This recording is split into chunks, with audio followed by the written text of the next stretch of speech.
4, 3, 2, showtime. What's up, y'all? Episode 5, Feel Better TV. I got Rico Chill.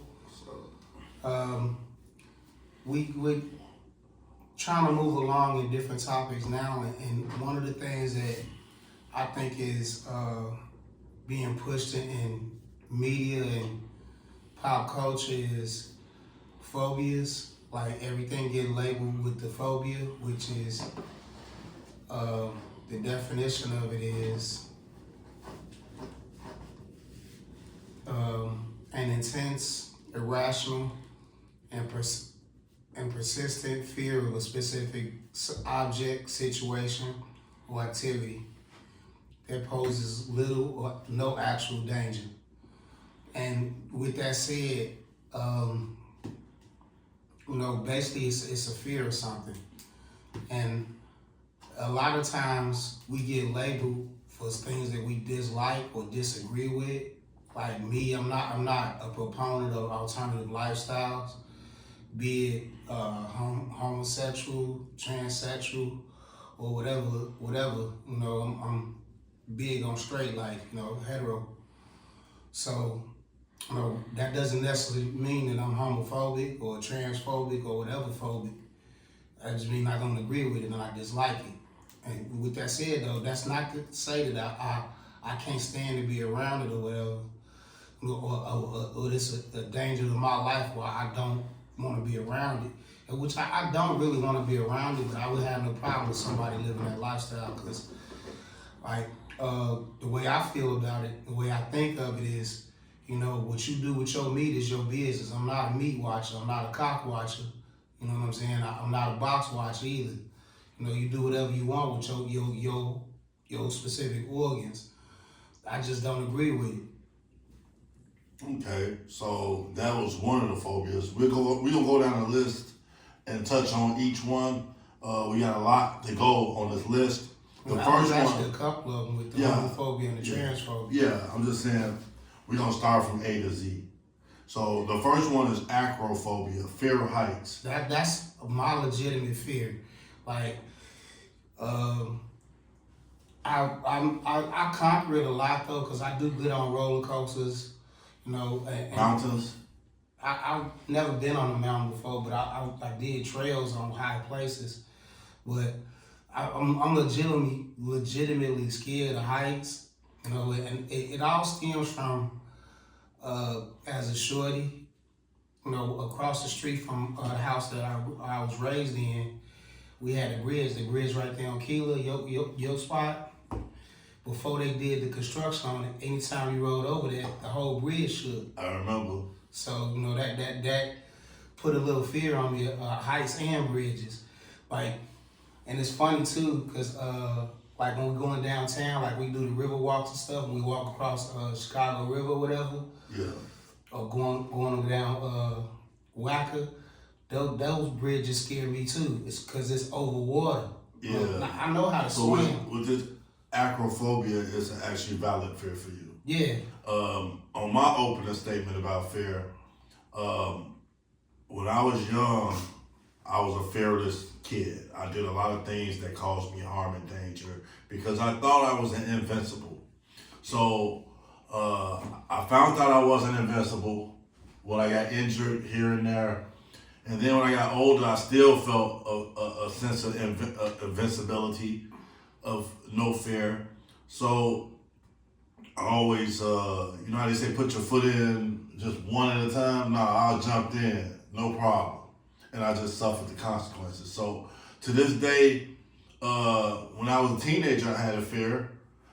When I watched the movie, I don't know the name of the movie, but they show how the mother never came back home and the kids lost their mom. And then I think that's one time that I had a fear. But other than that, no fear of nothing. Unless maybe a current fear. So that's my opening statement about fear. Another fear, I got actually 3 fears. And, basically the fear of heights. I'm scared. I'm fearful that I could become homeless. I don't know if that's a label for that. And the other fear I have is, being toothless. I don't know if it's a fear for that either. Hey man, you just gonna have to get dentures or inserts or something. Get the money and get a whole new set. That's how the world works. But I'm the next just one, take care of the choppers I got now. How about that? okay. The next one, aerophobia, fear of flying. I'm not scared of flying. I've flown before. Well, we talked about this before, which y'all talked about parachute. Skydiving. Skydiving. No, I will not do that. So you have a fear of flying. No, I ain't got a fear of flying. I got a fear of jumping out of planes. That's what I got. Free flying. With a parachute. I don't care. I'm not doing it. Okay, I don't mind flying out of a plane. Hey, that's but you. You see how my opening introduction kind of helped you explain about me as a child and a certain adult. See, certain I'm an things. overthinker too. Like I'm in my mind, like something could go wrong. Like parachute failed, it got holes in it or something. I'd be the one. Whatever statistics they have for it being safe, I'd be the one that it ain't safe for. You know what I'm saying? Yeah. So I prefer to keep my feet in the plane until it lands. Okay. The next one is arachnophobia, fear of spiders. I'm not scared of spiders. Like, did you ever see that movie Arachnophobia? Yeah. Before Lake Theater became a first run in movie theater, it used to be second run when after they stopped playing in main theaters. I saw that there. Oak Park, Lake Theater. Yeah. That was a hangout spot in high school. So, fear of spiders, I feel like all you gotta do is step on them. That was my thinking. Or smashing with your hand. My grandma used to smash stuff with her hands. That was it. I'm cool with house spiders and stuff like that. Now, if I saw a tarantula or something like that, I would be scared shitless. They actually eat them in certain places. What, tarantulas? Yeah.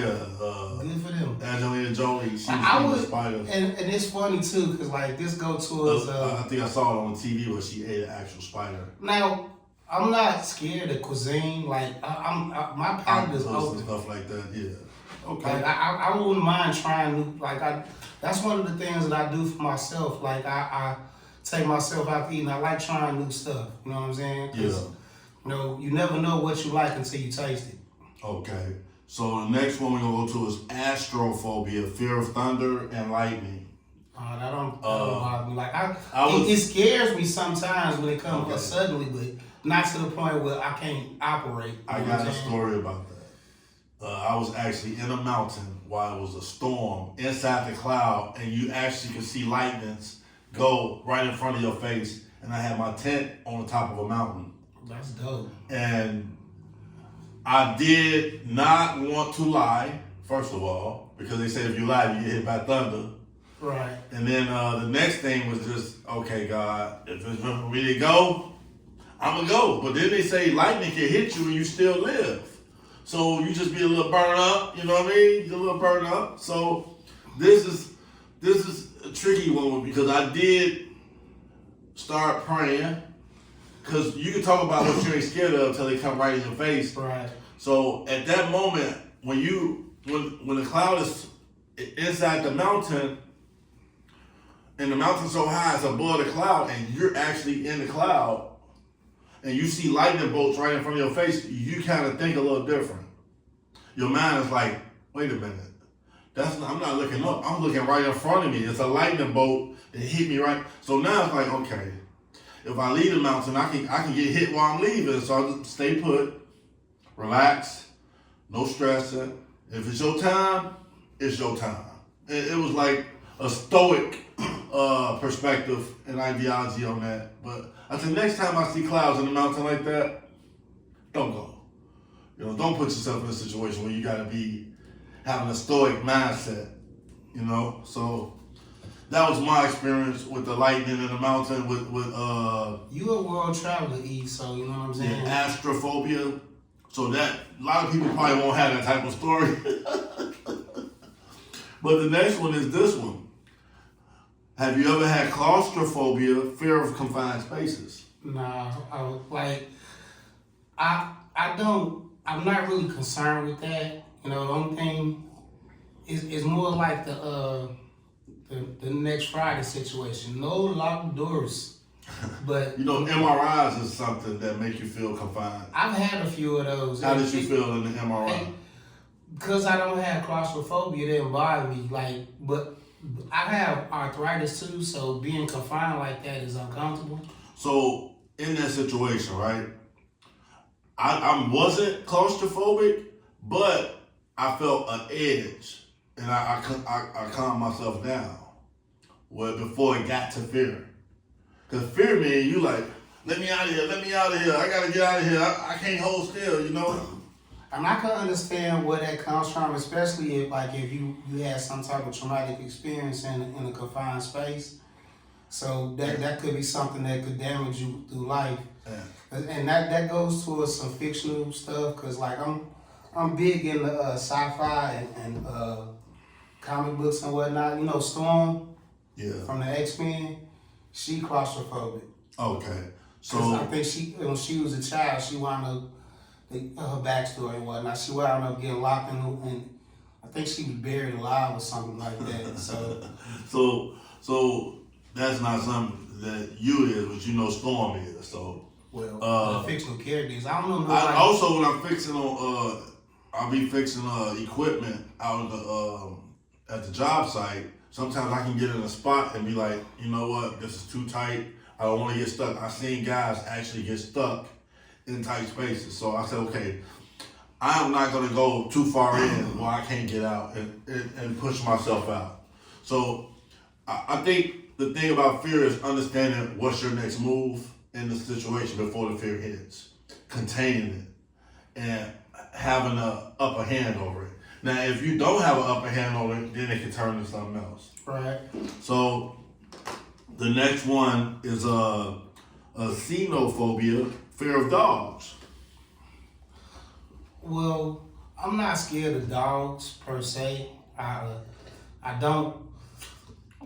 not a fan of dogs that I don't know. You know what I'm saying? Because you know, if you don't know. Type of dog. Let's get a pit bull. I had a pit bull, so okay. So you good? Yeah, I love that dog too. Roxy, that was my little heart when I moved to her now. Yep. And this is funny too because like my sister trapped me into keeping her. Like she was moving and couldn't keep the dog. She was like, just keep him for a weekend and I'm gonna give him a new home. That wound up being like a year and a half.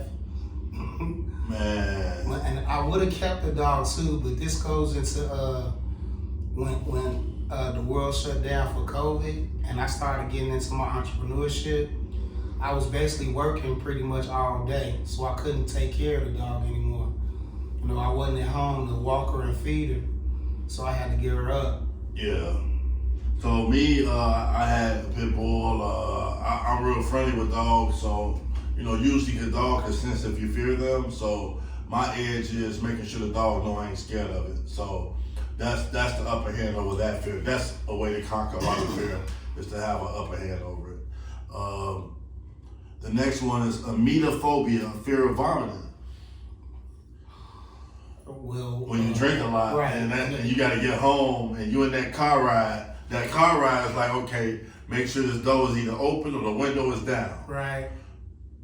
Because your car, once it get vomited in it, that smell will not come out. That smell won't go nowhere. I'm nose blind too, so I don't really, my sense of smell ain't great. It ain't there at all. So I don't really, it got to be something that is really foul for me to notice it. So the next one is glossophobia, fear of public speaking. Nah, I never. You wouldn't be on the podcast if you was. Right. I've had situations where I wasn't ready for this audience or whatever, but it's not nothing that'll debilitate me where I wouldn't be able to do it. I've actually, as a shorty, I wanted to call myself being an entertainer. So I always wanted to get into like acting, and for a while, when I moved to Indianapolis, I was actually doing stand-up comedy for a certain point. What was that experience like? It was funny. It was hee-hee-ha-ha funny and weird funny too, because I was arrogant. You know, I did an open mic with a comedian I knew down there. He was hosting open mics down there. I met him in a Facebook group named Dwayne Cobb. Funny dude. I wanted him to be like a mentor to me, but that didn't work out like I wanted it to. But he got me onto the open mic. Bless you, Gesundheit, one of those. Yeah. But I got onto the open mic, and me being arrogant, I didn't really prepare any material. Yeah. I said one joke, everybody laughed, and I froze. So I couldn't get through my set because that was your intro freeze then. Yeah, I did it one more time after that, but because it was funny too. Like when I did that one set, I was excited. I wanted to try to do it again because if you get to know me, like it's funny. Like being on this podcast, a lot of people like I'm told that I'm monotone. And that's how I talk on the phone too, like when I'm at work and whatnot. But if you know me, like I'm a character, you know what I'm saying? So I do speak freely and joke and right. More than one monotone. So I was always told, like in Facebook groups, like when I was talking about being a cock watcher and a box watcher and a meat monitor. Those type of words I say, and people found it entertaining, so they would actually push me towards getting into that open mic. And once I did that one time, I wound up losing my job after that. So I didn't really focus on it because I didn't really think that I had a future in it. I just wanted to try it out. Doing something for free wasn't gonna pay my bills, so I didn't really get back into it until I started working again. And that one other time I did it, I was the last comedian up because other people ate up the time. And so basically my 7-minute set wound up being 2. So, and again, because I was a novice and all of that, I didn't really try to go over. I was trying to make sure I abide by the rules just in case I wanted to do it again. So I wouldn't be a malcontent that they wouldn't want back on the shows. But I never really tried again. I did want to try it again after that, but I kind of changed my focus into what I'm doing now with the podcast. And I got other ideas as far as entertainment I want to get into. But that's further down the line. I want to try to build Feel Better TV podcast first and see what jumps off from there. Okay, so me, I think my glossophobia, I got that nipped in the bud when I was young. I had mumps, and my mom told me, well, you got your Easter speech coming up. So I said, okay. Then I caught the mumps, and I was like, Mom, I can't go out there. I got the mumps. I got big old jaws, and I couldn't hardly talk.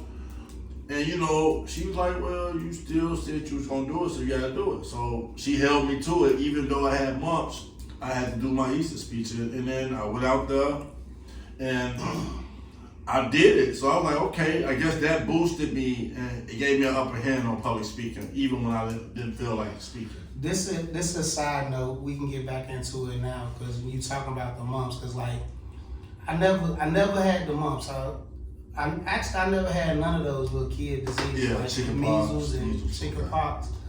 But the funny thing about it, when my mom lived in Milwaukee with my little brother and her best friend and her daughters, the whole house caught chicken pox, and I didn't catch it. And that was kind of funny to me because like I talked about it before. I have agammaglobulinemia, which is basically a weakened immune system.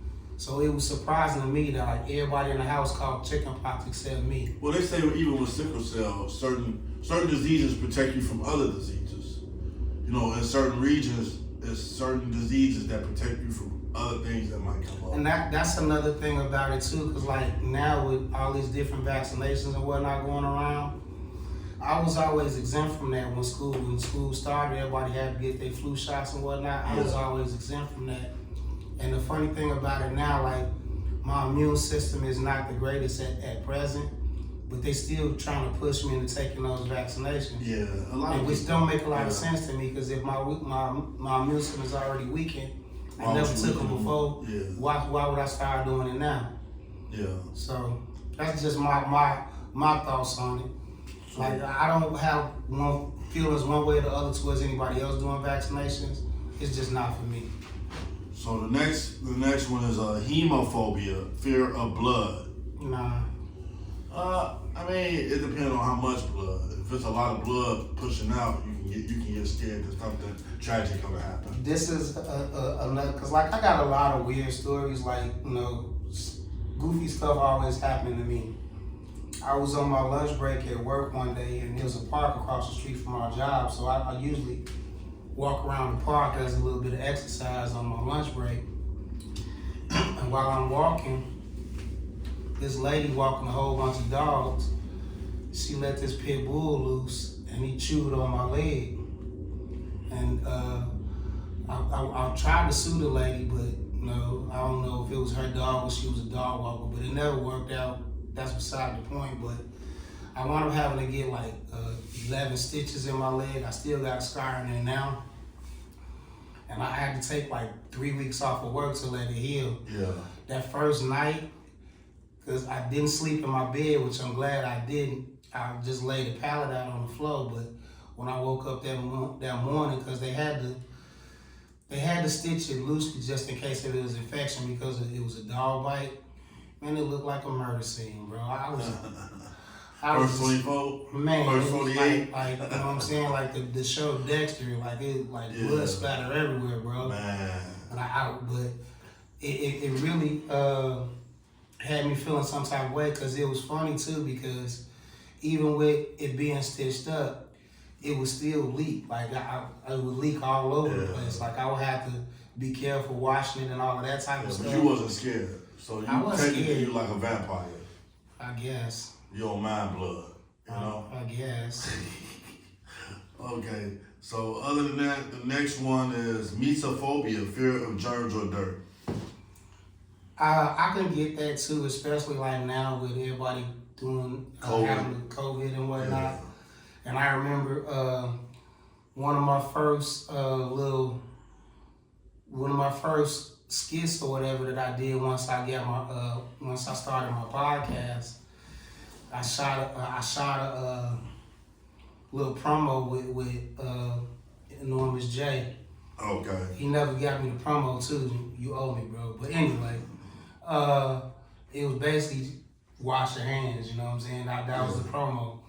It's like I'm big. You still believe in that germ thing? That's effective? Because of my compromised immune system, I do believe in that. Like it's easier for me to get sick than most other people. Cause like what my ailment is like everybody is born with 5 parts of the blood: IgA, IgG, IgM, IgD, and IgE. I'm missing 4 of them. And everybody, like what I have, everybody has it to a certain degree, because nobody got 100% of everything. Yeah. But because I'm missing 4 of them, that's what compromised my immune system. Okay. So next one is ophidiophobia, a fear of snakes. Do you have that type of snake fear? I'm not scared of snakes, but I don't want to be around them. It can be tricky. A boa constrictor ain't as tricky as a cobra. Right. Like poisonous snakes specifically. Like I done dealt with like garden snakes and all of that before. And I had a friend that had a boa constrictor, the one that squeeze you. So, but like, and that I wasn't scared of it, but again, I didn't want to be around it. So this discussion takes people to those movies like Anaconda. Anaconda. That's probably a over juiced version of what reality is. I think usually it's based on reality. That was Amazon. Yeah, but when they that big, that means that Hollywood know you scared of snakes, but they gotta amp it up 20 times more and say, you know what? There's a snake bigger than your whole body. It's coming for you. It's gonna swallow you. And most people are like, oh man, I'm scared. Then they go to the movies and they freak out, you know? And it was something in that was going on in Florida, where somebody released some boa constrictors into the wild, and they wound up eating up the environment. So like that was a real thing. I don't remember when it was. Yeah. But I was reading it. I was watching a YouTube special about it. And it was kind of wild because they was doing all type of different experiments to try to get rid of that snake population because it was a danger to the wildlife and the environment. Okay, the next one is trypanophobia, fear of needles or injections. And that's funny too, cause like when growing up, the way I got my medicine, it started out as me getting shots, and my mom hated that. Like she would leave the room whenever I was happening for me, but I never really had a fear of it. And like now, cause my body is bigger than it was when I was an adolescent, I get infusions instead of shots, and that basically take anywhere from 4 to 6 hours. Okay, trypophobia, fear of holes or textures. Nah. So we move on. The next one is the social and environmental phobias. Agoraphobia, fear of crowded spaces or open places, often limiting ability to leave home. Have you ever seen so many people that you didn't want to go in that space? No. That remind me of the TV show Monk. Did you ever watch that? Yeah. He was a germaphobe, and he had obsessive compulsive disorder. Oh man, OCD. And he had a big brother that suffered from that. Like he was confined to his house all the time. The next one is really a big one. There's a big one coming. There's a big monophobia, fear of being alone. This is a big thing among older men when they don't have that woman around no more, and they figure like, who's gonna take care of me when I get so old? And they be like, well, I need somebody if I fall, at least somebody to know I fell. But that's when you get that first alert and you press the button. I don't think that's confined to just men though. No, I'm just saying, but in reference to my experience talking to people about this, I talk to people in my gender and they talk about this fear. That remind me because with my grandma, we used to sit up watching TV, and we used to, the falling and I can't get up commercials. We laugh at those. Yeah. And then it was the. Was it funny? A little bit, but it's the way she said it. Yeah. It wasn't that she fell that you laughed at her falling. Right. It was, I've fallen and I can't get up. Yeah. But me and my grandma tripped out on that, and there was another one for the older people that had the little hover around scooter. Yeah. And it was like, we would always quote how it ended, and it didn't cost 1 red cent. Anyway, I miss my grandma. That was the sweetest lady I know. Rest in peace, man. The next one is social phobia. Social anxiety disorder, fear of being judged or embarrassed in social situations. I'm not really worried about that. Like me, I'm a pretty confident person. Like, and I'm not worried about what the next man or woman feels or thinks of me, because what they eat don't make me shit. Yeah, a lot of people say I'm an open book, so I figure like you already know what I'm about. So if you feel some type of way, either I know if I don't know, it don't really matter. But some people do get concerned about what other people think, and they make appearances changes to their faces, like a lot of stars when they get real big. Oh, my nose needs to change. Oh, I gotta change how big my fanny is, I gotta get bigger boobs, So this is something that you gotta really know yourself. If you want to kind of combat that, you gotta really know who you are and respect yourself and love yourself to know more that, okay, no matter what people say, if they don't love me, I'ma love me. You know what I mean? If they don't show me respect, I'm gonna show myself respect. So on the next topic is vehophobia, fear of driving. I know some people got fear of driving. You? Usually after an accident, a real bad accident, when they first learn how to drive, They get in a real bad accident and they figure, oh man, I must have did something wrong. So, go ahead. So they said, well, the less I drive, the better. So I'm gonna just ride bikes and get on trains. Now I'll drive if I have to drive, but I'm not gonna make it my everyday business to drive. Now, my grandmother suffered that, but it wasn't to the same extent because she wound up having an accident on Lake Street, you know, with all the little pillars and whatnot from the L. Yeah. Somebody cut her off, and she wound up having, you know, like a pirate thing because she damaged her eye. Yeah. So, I remember, and I had to be about 10, maybe 11.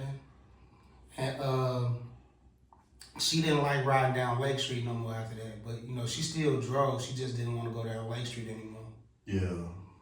So, I mean, some people with Lake Street, if that person come over the line a little bit, you really have no out because of the post right there. Yeah. And that concrete. And now they got base. the bike lanes and whatnot, so Yeah. that's because they're making the street even more narrow. And then, you know, it's not just those things, it's also how people drive. You got 4 different people around you. Some people, they telling you real hard to make you go fast. And then some people going slow in front of you on purpose, so you really have no balance there. And you're getting, so what I do in them situations, I just move over, let all these crazy drivers go by. I might say some words and then get back in my lane and keep moving. You can't win in those situations. You just gotta let those type of people go by. And then you got these big trucks on the expressway. You riding from down south to Chicago. It's 3 a.m. You trying to get home. 4 or 5 trucks blow past you going 100 miles an hour. You feel the car shake. And other situations, it rain, snow, they change the texture of the road. Then they don't put ice or salt down, and you driving, and next thing you know, you see a couple cars in the ditch, and then you like, oh man.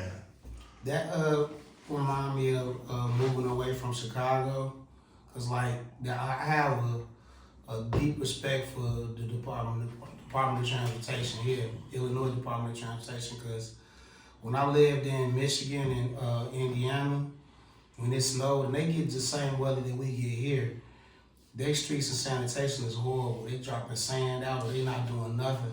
Hey, what's sand gonna do, man? Like, and it was horrible, bro, because, like... Sand must be cheaper than salt. I don't know what it was, but I know it didn't do nothing for those roads. And it was terrible. I remember one night when because I worked in Fishers, and I lived in Lawrence, like, which is right outside of Indianapolis. And riding down 465, and I was getting off at like midnight, and it was the snowstorm of 2010. You remember that? Yeah. I'm riding down there, white everywhere. I didn't see not one truck, bro. No salt, no nothing. Either city?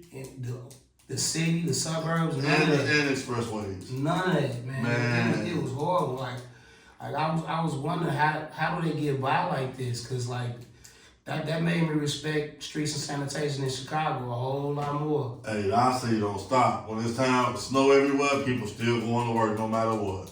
So like the next one would be these are unique and rare phobias. Shadophobia, fear of hair. I don't know too much about that one. Okay. It's like Jada Pinkett and alopecia. Yeah. The cytophobia, fear of making decisions. Oh, I know a lot of people that. Hey, that was a big one. It's people that won't make a decision because they're scared of the outcomes. They scared that somebody might think they're stupid or dumb for making a decision, or they indecisive. Yeah, they make the wrong decision. They have to suffer the consequences of those decisions. And I think people make decisions every day. You just have to be able to say, okay, can I live with this decision? You die every day, B. Pull your skirts down, B. hey, that's paid in full. That's where that come from. That was Rico talking to Ace Boogie. But yeah, man, the fear of making decisions, you really want to make an informed decision, if possible. But if you don't know and you don't have enough information to make a decision, you probably want to hold off as much as possible till you're able to get the right information in front of you to make that decision. Right. But if not, you probably would have a fear of making a decision.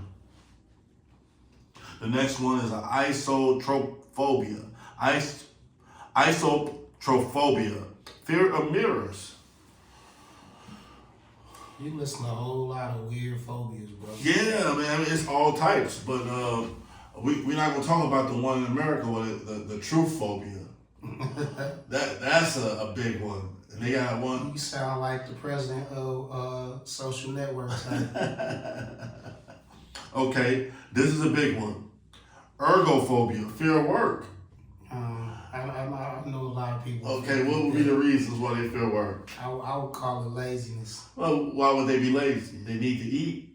Yeah. They need to have a household cover over their head. These people that never really had responsibility themselves, you know what I'm saying? So there was they couch surfing all their life. What they call it, enabled. Yeah. A lot of years, and now that they on their own, they want somebody else to pull the weight. Right. Okay. And that's something that I don't really got a lot of respect for that, you know, because I was put out at 19, but that's another story. You say put out, what you mean? Like I got kicked out the house? Yeah, I got caught fucking, so I was grown. Okay. So, and from 19, I always had my own spot. You know what I'm saying? So, I don't see how you could be a functional adult and not really have your own space. Now, it is exceptions, like if you were raised in a good family where, you know what I'm saying, you had that protection. A safety net to when you able to be comfortably moved. That's an exception, but again, that don't go to 50 years old. Huh? That don't go to 50 years old. Right, and I had an uncle that was like that, you know what I'm saying? And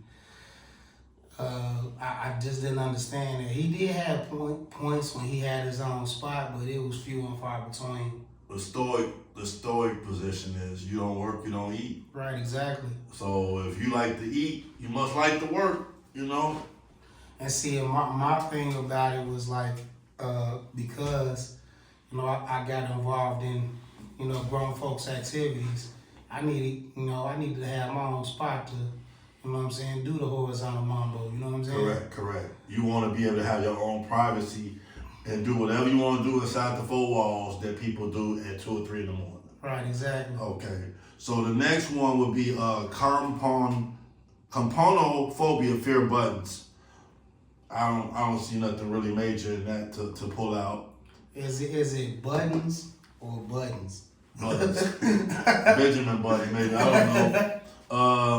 Amphilophobia, fear of belly buttons. I can see that look kind of weird. The Indian alley. You know what I'm saying? That is kind of scary. Yeah, it is.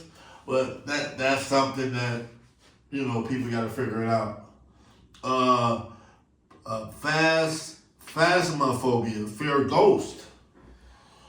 I think I had that one time. I believe in spiritual things, like, but as far as actual ghosts, I'm not a firm believer in that. So with this question, you will have to believe in actual ghosts and spirits. Right. And there are ghosts and spirits. Do you think it's actual scientific proof? Well, the Ghostbusters had a machine. They had the spectrometer. They say it's a place on Wabash in a lake. It's an alley over there. Mm-hmm. They say it's haunted and spirits come over there and ghosts come over there to this day. So I never really saw them. I went over there. Every time people say stuff like miraculous miracles, I try to see if it's true. So I went over there and I didn't see no ghosts. I didn't see no spirits. And I just kept riding my bike. So the next one would be triskaidekaphobia, fear of the number 13. That's a big thing. That's in the building. Superstitious thing. You know what I'm saying? And 13 is a bad number. Yeah, that's what they say. Like I don't understand what's bad about it though. Well, But I 12 never is really did the research into it. 12 is the completion number. Anything above that, 13 is like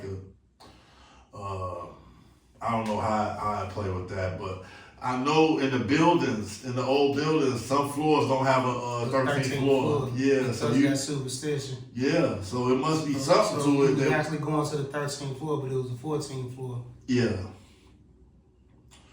Okay. Vestophobia, fear of clothing. That's where the nudists hang out. The what? The nudists. Okay. Nomophobia, fear of being without a mobile phone. Whoa. That's really relatable to today. Yeah. You walk out the house, you don't have your phone, your wife's sitting there waiting for you to leave. You leave, you get downtown, you figure you ain't got your phone. Well, you'll get downtown. You'll get 5 blocks away, and your wife got your phone, and that turned to another phobia. Okay. Tribal phobia, fear of cluster patterns or irregular holes. We think, okay.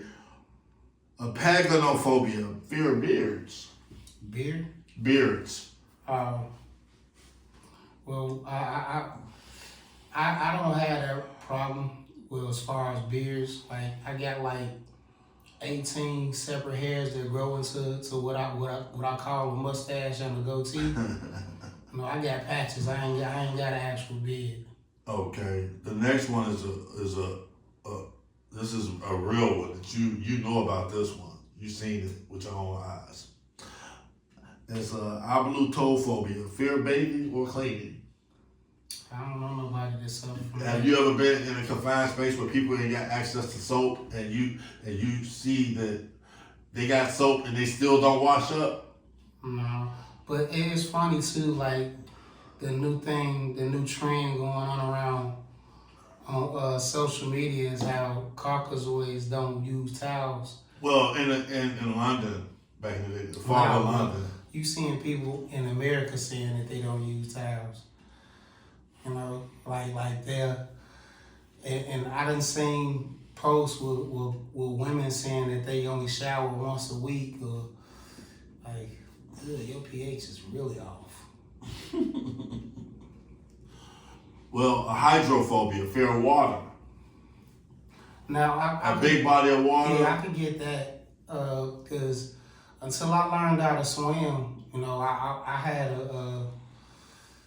I wouldn't say I was scared of water. I was just scared of deep water. You know, okay.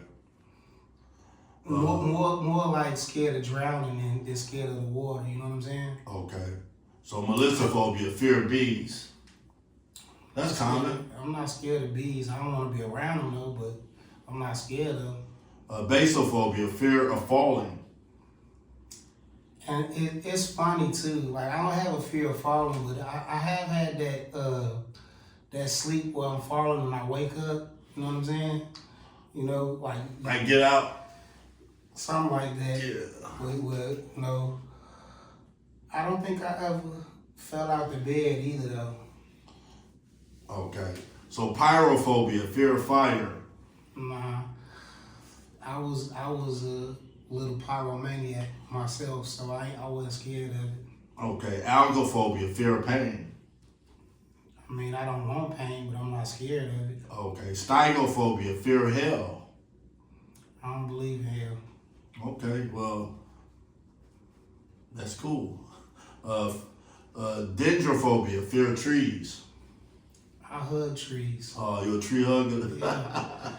Get that spiritual essence with the ground. Okay. Like I told you about one of the times I did psilocybin, you know, mushrooms. I took my shoes off and walked around the neighborhood barefoot because just had my feet touching the earth. Man, that's something. Salacophobia, fear of sharks. You can be swimming in the ocean. I've never seen a shark in real life. Okay, other than the Shed Aquarium. Right. Okay. Chirophobia? Chirophobia, fear of bats. I seen a bat one time. I seen them at the zoo. I wouldn't want to see one in real life. I saw one in real life. I was on a basketball court on 58th and Racine playing ball, and the bat just stood there in the mid-court.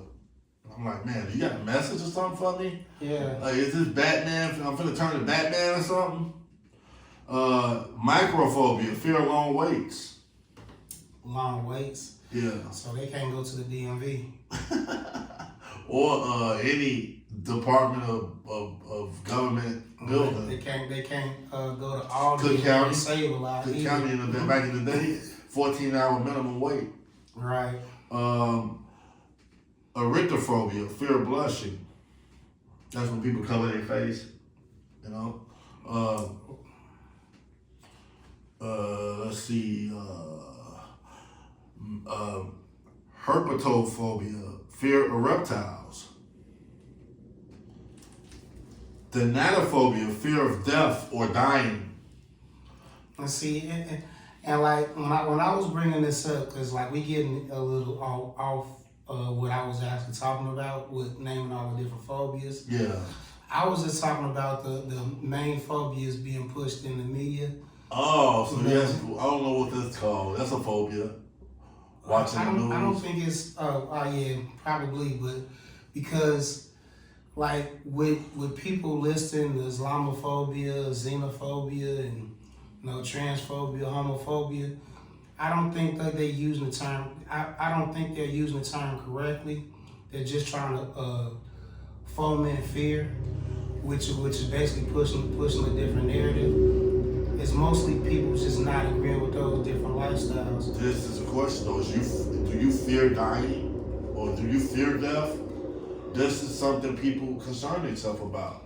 Like, if I die and let's say you're a 40-year-old virgin and you die, I've never been with a woman, like.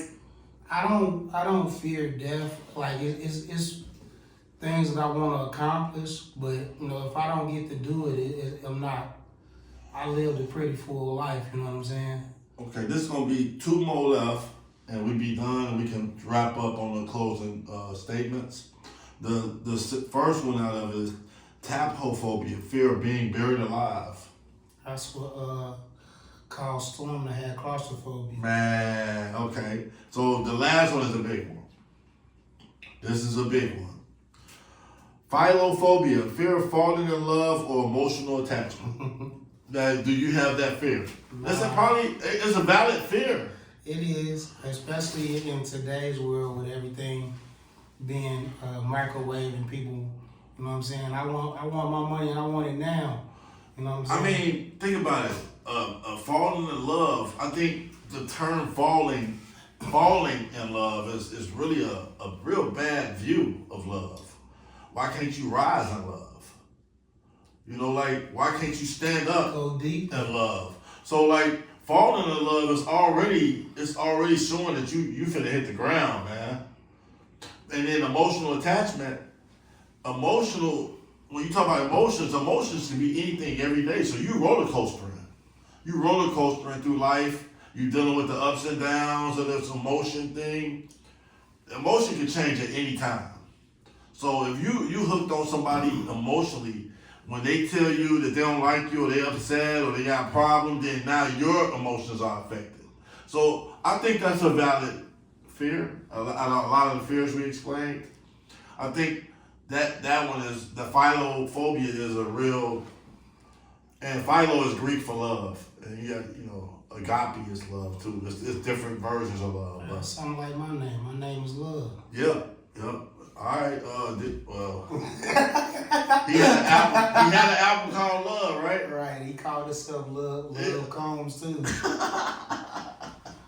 So I believe that some phobias are more valid than others. You can do your closing statement, or you want me to go first? You go ahead. Okay.